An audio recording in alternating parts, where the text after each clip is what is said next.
Um, Man, yesterday was crazy. Went and stopped and got bait, and the guy said that a group of 4 or 5 guys showed up at 7 a.m., bought, I don't know, 8 or 9 pounds, can't remember what he said, of mullet, and they were back a few hours ago getting more mullet. They said they limited out on reds. So it's still on, and I am definitely going to be fishing it.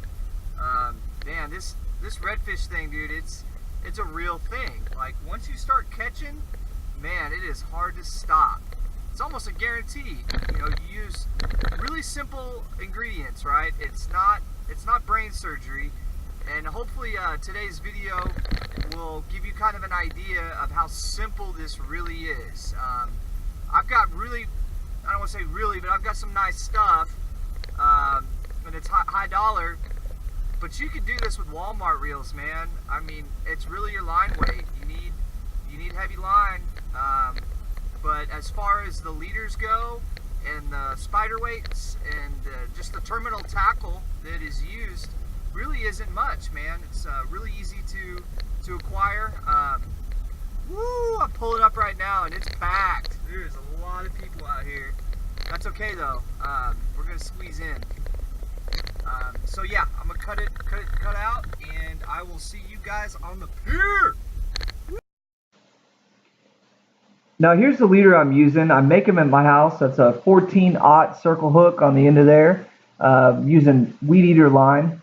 Pretty soon you'll be able to click on the description below and order some of these leaders. Now the knot I'm tying is a modified double clinch knot. You can go ahead and Google and check on YouTube on videos on how to tie this knot. I always say go with what you know, man, because the worst thing that can happen is you lose a fish on a failed knot. Now it's really important too to always pull really, really hard. Make sure that knot's in there good, because the last thing you want to do is lose a fish on a failed knot. Now the mullet that I'm using is large mullet. I go ahead and I cut it right there underneath the fin, and you can see it's real bloody. That means it's fresh, and I think that fresh bait, man, there's nothing better. And with the hook, I always go right underneath that lip and come out the top of the head, or in between the eyes in the case of this mullet.